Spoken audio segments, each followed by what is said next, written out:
Hello and welcome to After Scientology, Straight Up and Vertical, the weekly show where Tony Ortega and I get together and we go over the week's events in the world of Scientology as reported on Tony's Substack. Hey, Tony, welcome back to the show. I'm back, Chris. Woo! All right, let's do this thing.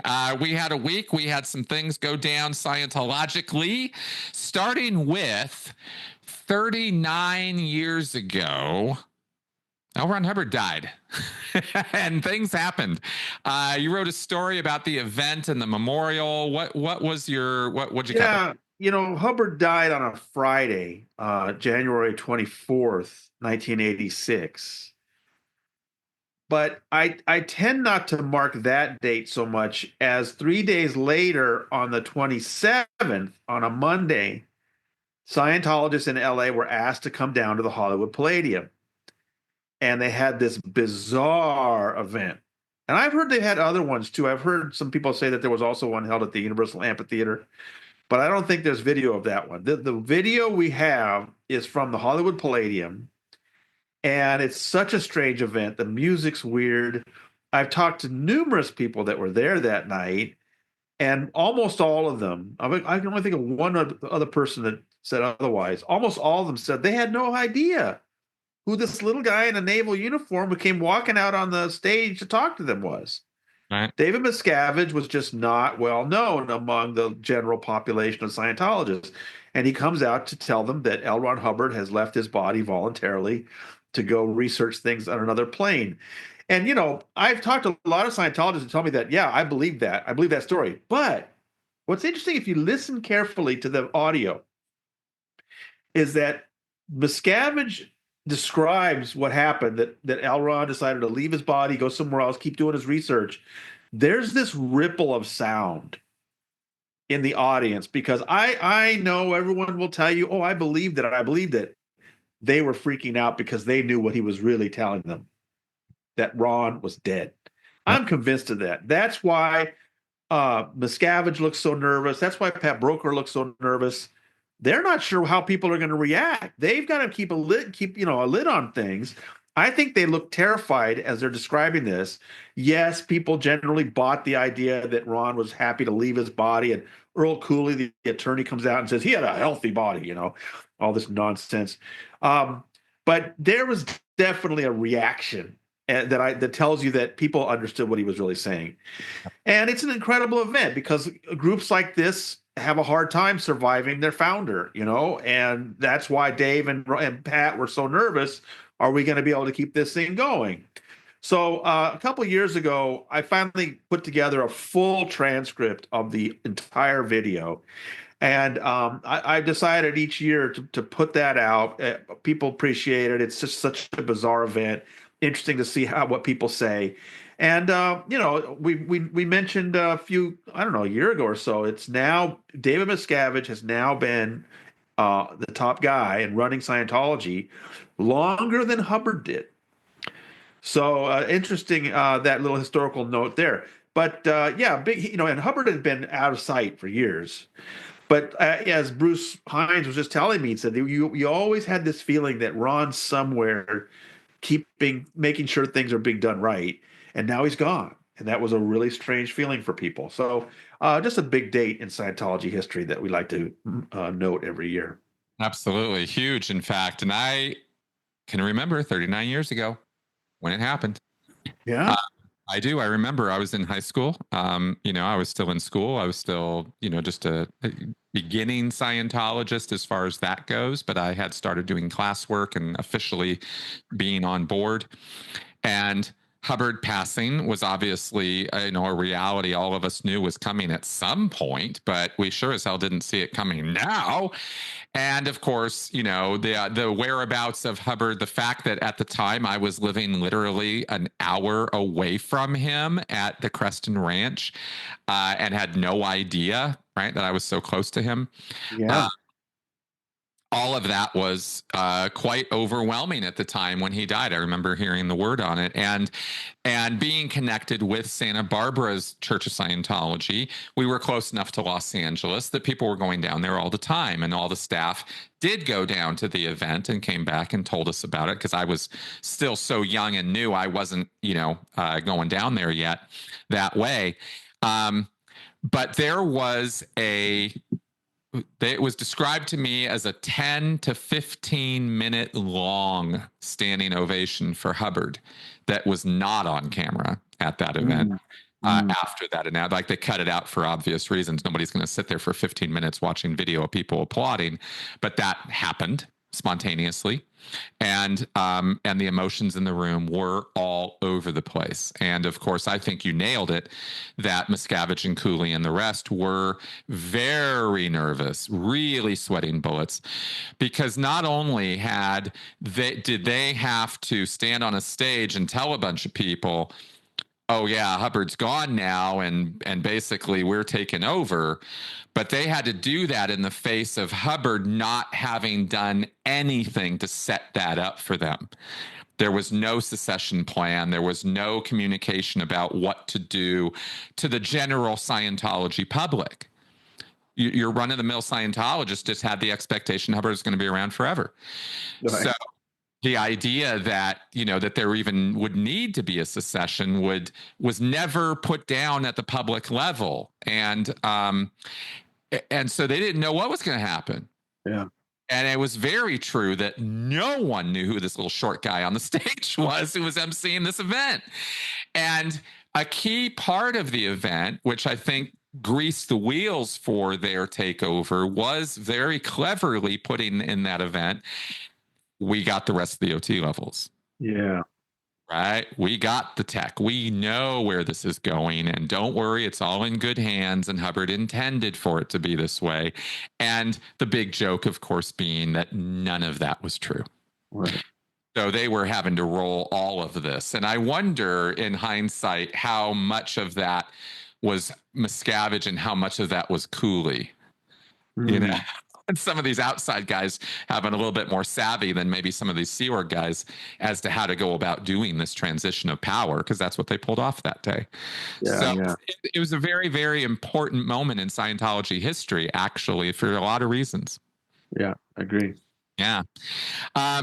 Okay, so let's move on here. Now, there's news on Danny Masterson and his appeal, and all the content and specifics of it. And you had 2 reports on this week. Yeah, so Danny was convicted May 31st, 2023. He was sentenced September 7th, 2023 to 30 years to life. So he's been in custody for more than a year and a half now. Yeah. And at this point, he's at the men's colony in San Luis Obispo, another place close to where you used to be. And he filed a notice of appeal right away. He's been appealing from the very beginning.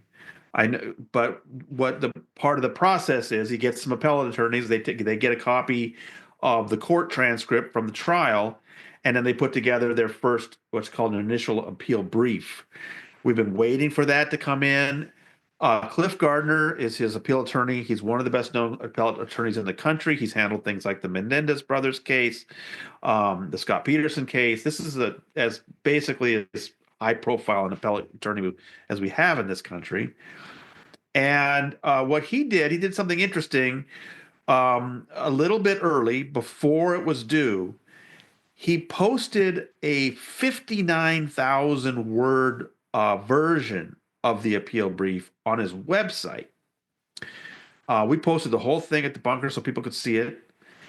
And the court said, no. We're not going to read that. You got to cut that down. But I think you're supposed to turn in something like 25,000 words, but they said, we'll let you turn in 35,000, but you've got till January 22nd. So what I've been reporting on this last week was I've been in contact with the court, because the docket was a little confusing about what it was saying about that. But the court did get back to me and say, yes, we have accepted the brief from him. He got it down to 35,000 words. Here it is. So I have the official brief now that the court has accepted. I replaced the other one on my website. So now if you go to that story that has the entire brief, it's the official one that the court is looking at. So what's in it, right? So I went through it very, very carefully, and pulled out most of the important arguments in it. Number one, and this is the part that kind of confused me right off the bat, Chris, was Cliff Gardner spends a lot of time questioning the testimony of the Jane Does and looking at how some things had changed over time. That Jane Doe 1 had talked to the police in 2004. That Jane Doe 2 and 3 had talked to police multiple times in 2016, 2017. That there was a preliminary hearing. Then there was that they testified at. There was a first trial that they testified at, and then the second trial. So there's multiple times that these women had to tell this story and be cross-examined. And so Cliff Gardner was like, look, she said here, this there, a little bit different, and make it look like they were really changing their stories to make things look worse. Well, that surprised me because that was what they were cross-examined about 3 separate times at the preliminary hearing and the first trial and the second trial. The jury heard tons of this already. And, on an appeal, you expect an attorney to go after the judge and the rulings the judge made about what evidence let in, what evidence he didn't let in. And there was definitely that in this appeal brief. But here he's just trying to retry the case on the facts. And I just thought that was odd. But then he also went after the law and Judge Olmedo's ruling. So, for example, we've talked about this before, Chris, that if the LAPD had done its job in 2004, and the DA's office had done its job in 2004, and had charged Danny Masterson when Jane Doe 1 first came to the police, well, his career would have ended a lot earlier, that's for sure. But he would only have been facing about 8 years in prison. Probably would have served 4 or 5. That's the penalty for a single case of this kind of crime. But because later more victims found out about each other and put together this multiple victim case under California's strict one strike law, now he's looking at 15 to life for each count, and he was convicted on 2, so he's serving 30 to life. And so what Gardner's arguing in the appeal is this is not what the legislature intended. You are enhancing this in a way that the lawmakers never meant to happen. I don't know if he's right about that or not. But that's his argument, that this case was brought too late. It should have been, the statute of limitations should have run out. Using this special law with these life sentences is a way of getting around it, but that's not what the legislature intended. Another big argument is, for me, Chris, the aha moment, the amazing moment in the second trial. I mean, when the women testified, it's just devastating. But throughout both trials, the defense was treating Detective Esther Reyes or Esther Mayape as their star witness because they were saying that this LAPD detective who initially handled the investigation was telling these women, you can't talk to each other about this stuff. It'll contaminate the case. And there was testimony about that. She said, yes, I told them multiple times, you can't talk to each other. And so that was a big part of the defense case, and she was their star witness. Well, then in the second trial, they didn't do this in the first trial. In the second trial, the prosecutors put her on the stand and asked her directly, do you think that these women talking to each other contaminated this case? And she said, no, I don't. Boom! It was like, you could see it on Philip Cohen's face. He had just lost his star witness. It was an amazing moment. Well, now Gardner, the appellate attorney, is saying the judge should never have allowed that. That the problem with it is you're asking Detective Mayape an opinion about what she thinks about the case, and that's not proper for a law enforcement officer. So he's trying to make a big deal out of that. The thing that might be most interesting to you and me is he is also complaining that Danny Masterson's religious rights were infringed because he was in a court hostile to Scientology. Right. And he goes over the rulings that Judge Olmedo made because if you remember, she allowed more Scientology testimony in the second trial than she did in the first trial. For example, she allowed Claire Headley to testify as an expert in the second trial, and she didn't in the first trial. And there are things in this part of the appeal brief that really make me wince because you can tell he's writing to a court he hopes doesn't know anything about Scientology. So one little tiny point he makes, for example, is that the reason that these women gave for not coming forward sooner was they were terrified of Scientology. And he has this footnote. Well, Jane Doe too left Scientology in 2005 and didn't report until 2017. And that, how does that square with the idea of Scientology harassment? I'm like, well, if you know anything about Scientology, that's exactly what keeps somebody quiet for 12 years. See, that's the thing, is if you it seems on the surface like, yeah, he's making a good point. That can't explain why she's being quiet all the time. But of course, if you know Scientology, you know that's exactly why people keep quiet. So that to me is I knew that they were going to do that. They knew that Judge Olmedo understands Scientology. They're hoping for a court that doesn't. But this is the second appellate division of the California appeal courts. This is the same division that restored the Danny Masterson civil lawsuit because they do understand Scientology. So I'm not sure that was going to go over well. And there are a few other arguments, but look, I'm not an appellate attorney. I know how these things strike me as somebody who was at the trial, but I asked an appellate attorney. We have an appellate attorney who's a community member of the Underground Bunker, and I have he goes with a screen nickname, but I have gotten to know him personally, and I know he is an appellate lawyer, like he says he is. I sent him the shortened brief, and he looked it over and gave us an analysis. And he too he says, I don't understand why he's going over this testimony, that about the women, because they're, one of the reasons why that was given in the case, why their stories might change over time, was they were drugged. That came out in testimony. So it was I think the thing that he thought might have some traction is the attack on the statute of limitations issue. He said some judge might find that interesting, but he complimented Gardner. He said it's a very well done brief, very good lawyer, but that he was kind of skeptical about most of it, and based on his own experience of what judges look at. So I don't know. We don't know. The next step, Chris, is that now that we see what Gardner has argued, the district attorney's office has an appeal division, and they will answer this. The original prosecutors don't, but I'm sure they're working closely with the original prosecutors, and the DA's appeal division will answer this brief, and then we'll see what they have to say. Fair enough. Fair enough. I have little to contribute, but I do want to say this. We were, when we were studying the coercive control laws in 2015, the Security Act or Home Safety Act from UK, it was made very clear to us that, there's the written law and the intent of it, and then there's the application and interpretation of it. And two different sets of people are doing this. And this is every law on the books everywhere. So to say or assert to an appeals court, well, this law was not intended for this, I don't know, seems a little, not a great argument to me, because the law is all about interpretation and circumstance and context. That's the whole point. So, to say that this wasn't used fairly against Danny Masterson because he raped 3 women, and how dare he get the consequences of that, dude, right? So that's fine. The Scientology also, you and I both know from our, especially you, with the, down to the comma on this case in terms of details of what was covered, that Scientology as a religious belief system or philosophy was not put on trial in any way, shape, or form in this event.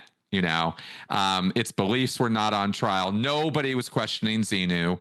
The fact of the matter is, Scientology staff members acted for the good of the organization's PR to cover up criminal acts against their membership.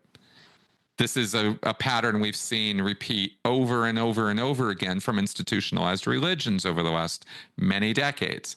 So again, nothing. Well, like for example, when Jane Doe 3 went to the church and said that she'd been attacked by Danny Masterson, who she was living with at the time. Yep. They told her no, that can't be rape because, you're his girlfriend. And then who did they punish? They made her wash his car as Right. punishment. Right. That Um, came out in the trial. It sure didn't make Scientology look very good, but it had nothing to do with what Scientologists believe about past lives or, L. Ron Hubbard's technology or anything like that. mm, Scientology doesn't like that their, methods and practices are being exposed like that. But that's what so many victims go through in Scientology. So many people we've talked to who, I turned in somebody that victimized me, and then I was punished. exactly. That's what this organization does. Right. And And you can't. that's not a religious activity. Right.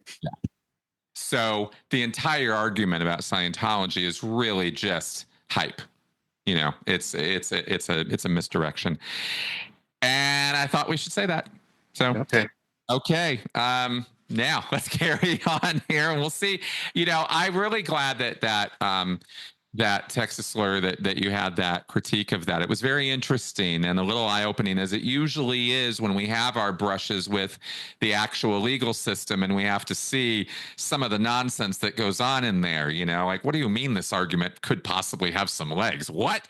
That's the most ridiculous thing I've ever. And sometimes you're like, well, it's how it is.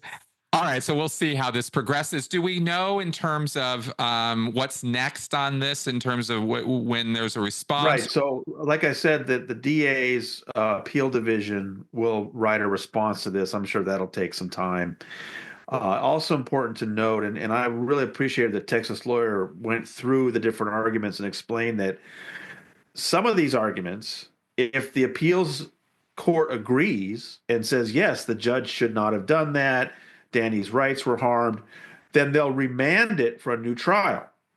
Mhm. Other things they're arguing, if the judges agree, yeah, that was a mistake, Danny goes free. So Mm. it depends on which of the arguments land. Mm. Uh, so probably the most likely outcome is that Danny doesn't go anywhere and the appeal's denied. But there are those two different outcomes if the appeals court agrees with the arguments in this appeal brief. One is that there might be a new trial. One is that Danny walks. So we'll see. Man, either one of which at this point, well, we all know where we stand on this. So, all right. This one, I kind of don't even have words. Just take it away. VMs, fires in LA. Oh, well, Yeah. yeah, we've been talking about this for a few weeks now. These terrible, catastrophic fires in Los Angeles. We knew Scientology was going to jump on it, and they did. They sent their, volunteer ministers out, and whenever they do that at any disaster zone, it's all about the photo opportunities. It's all about trying to get themselves seen, to get some positive press for Scientology. And the best thing that we got out of this so far was this leaked video from a volunteer minister telling others about got to come out to LA, got to do this. And he actually said the words, "This is a historic opportunity for Scientology to get on the world's comm lines." And what he's saying is, this is a golden opportunity for our public relations, right? Right. And that's what they're all about. They're all about publicity. Well, Scientology's put out like 4 or 5 different press releases at this point at their website. They're getting no traction. Nobody's talking about them. So now they've turned to Freedom Magazine. Look, Freedom has not put out an issue since 2018. It used to put out like 4 or 5 issues a year. And they always, at one point, there was a run where they were really trying to pretend that they were a real serious social issues magazine.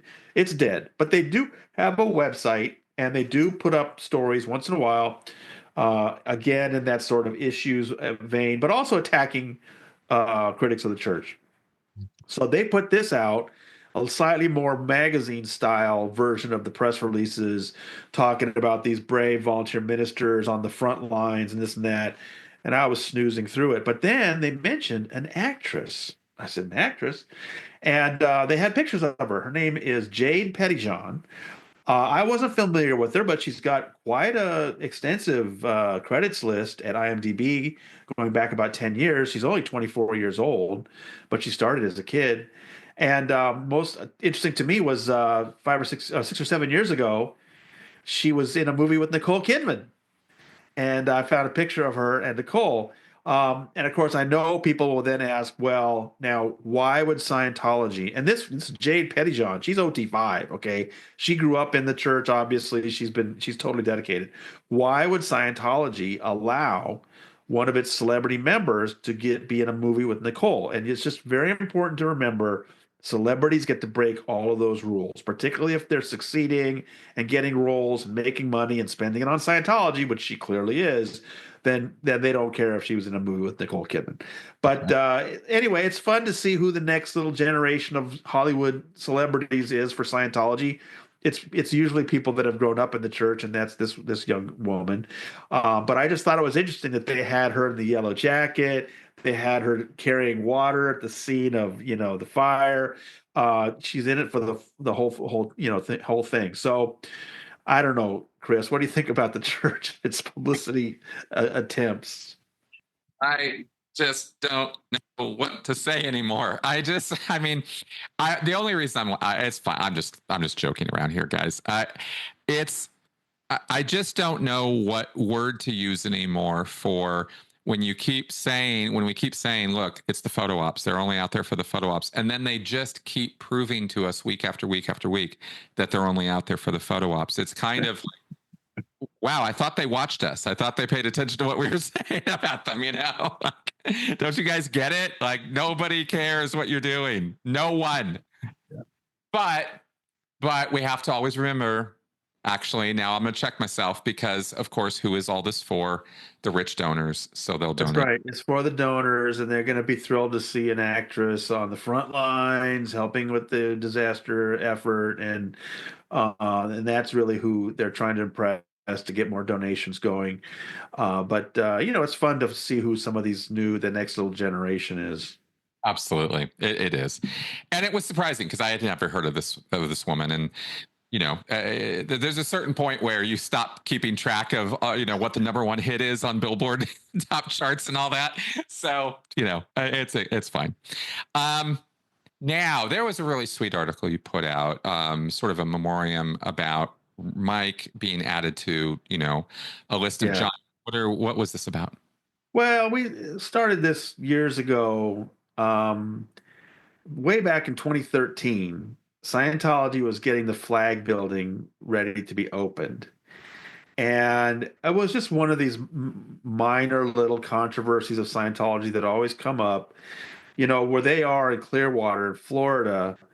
Um, it's I don't know if you know the environment that well, but the fact that there are these old oak trees in the area, they're like precious. I mean, because it's there's not too much of that kind of thing there, and apparently they wanted to tear. They wanted to. I know what it was. They were going to build parking for the flag building, and they wanted to get rid of these two oak trees. And the city was like, no, no, no, don't do that. Let's research it. Maybe we can figure out how to move them because it's really rare. It's hard to find these trees. Scientology didn't wait. Without permission, they cut them down. And $1,000 fine. And I remember at the time, I just thought it was so characteristic of obnoxious, superior, snobby Scientology. We're the best. We know what's best. And I felt for those two trees. They'd been there probably decades and decades, and they got chopped down for a Scientology parking lot. So at the same time, we also had some people that we'd lost. And so I went to Lynette Wagner, who does illustrations for us once in a while, and I said, I have this idea. Let's memorialize those trees in a setting where they're giving shade to people that we miss, that were part of this whole thing. And so over the years, we've come up with this little scene of people sitting under those trees. And I asked her to add Mike Rinder to it. And so she tore it all up and just started over again because we've added so many people. And so people like Lisa McPherson, she's in the scene. Denise Brennan, Ida Camber. I don't know how many people remember who she was, but she was wonderful. Bob Minton, Gabe Cazares, Ron Miscavige, Mark Plummer with his guitar, Andreas Haldol Lund, So I'm really glad that she's done that, and she made a little space, so we'll be able to add some more people later. But I don't know. To me, I just love the idea of these wonderful people that we've lost getting a little shade under those wonderful trees that obnoxious, terrible Scientology cut down.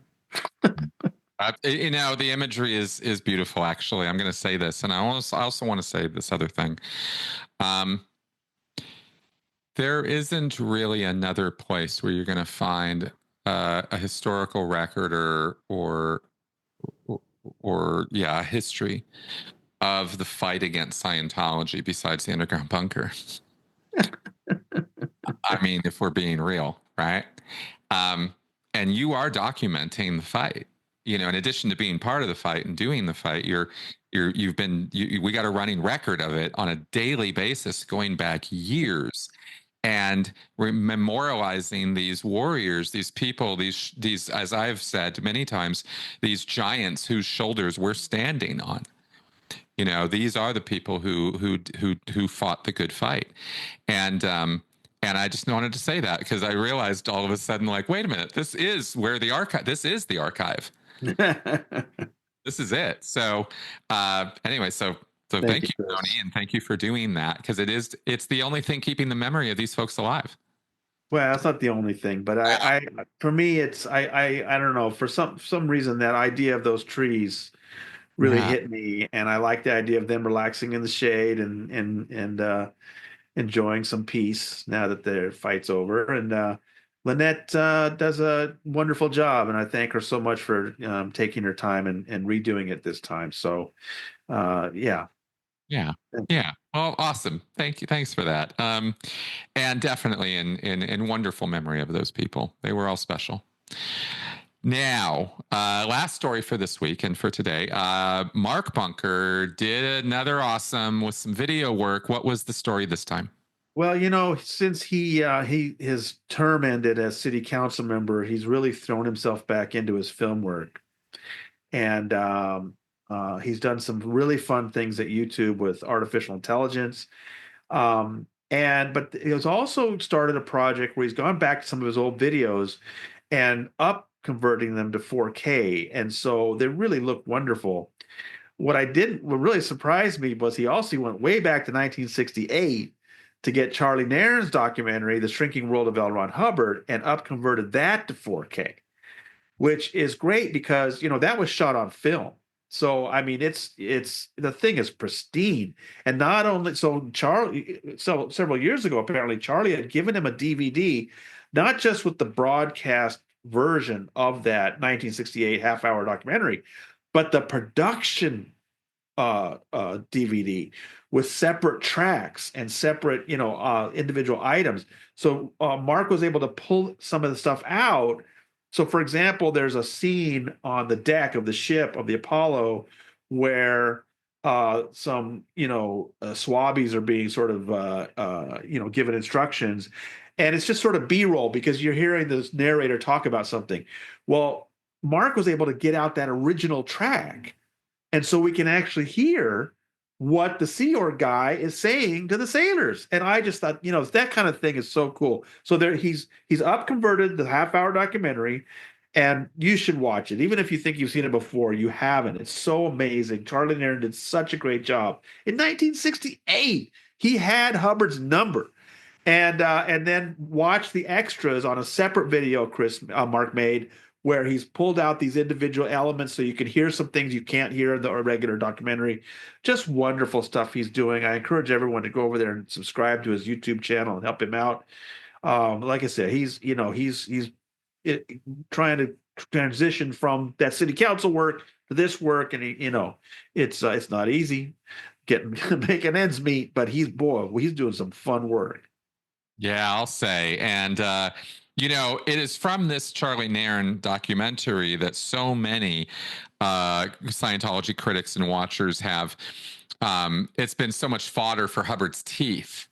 And what bad shape they're in. And now you can see it in 4K. Now and you can see it in 4K resolution. Oh my God.